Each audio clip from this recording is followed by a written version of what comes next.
developments. So Pete, Sepp is the president of the National Taxpayers Union. Phil Kerpen is the principal of Unleash Prosperity. Great to have you both here. So we know the federal interest rate is going to remain the same.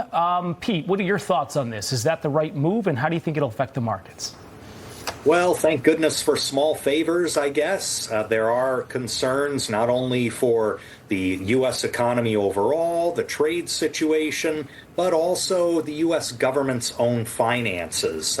You can say what you want about the politically tainted downgrade of the U.S. sovereign credit rating. The Treasury bond auction of 2 weeks ago seems to indicate there's some nervousness about the future fiscal course that this government is going to take in restraining wasteful federal spending. Here's hoping that everything's going to turn out well, but you can tell there are more than a few investors who are hedging their bets right now, and I think the interest rate decision reflects some of that. Yeah, it's supposed to be sort of nonpartisan, right? The Federal Reserve, and yet we've obviously seen Trump, the president, express how he's not satisfied with Jerome Powell and how he's approaching this. So we'll watch to see what happens still before the end of the year. Let's pivot now to an analysis released by the Congressional Budget Office. It takes a look at what these tariffs might do. OK, so this is a projection here. Trump's tariffs would cut U.S. deficits by $2.8 trillion over 10 years and shrink the economy. So, Phil, not an optimistic outlook, and we are awaiting some more trade deals, and we're waiting to see what's actually going to happen with these tariffs. But what do you make of this prediction?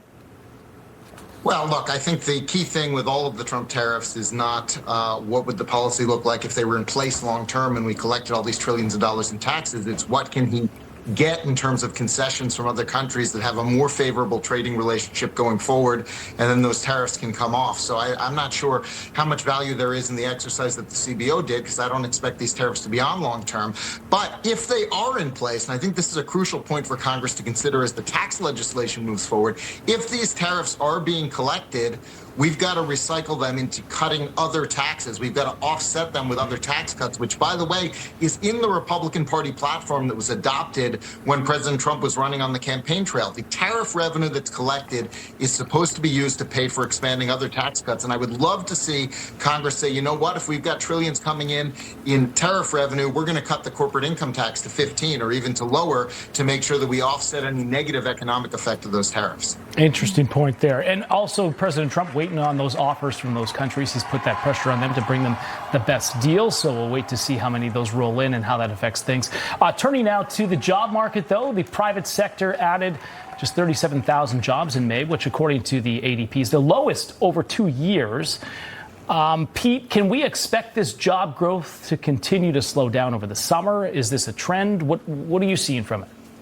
Well, good policy is going to keep this from becoming a trend. As Phil was talking about, we need to make the tax relief that was enacted in 2017, especially the business tax relief, stronger and longer lasting. That means a lower corporate tax rate. That especially means the big sleeper provision, full and immediate expensing of business costs, has to be made permanent. You do those things, you're going to get the economic growth factor you want. You're going to get the employment growth that you want.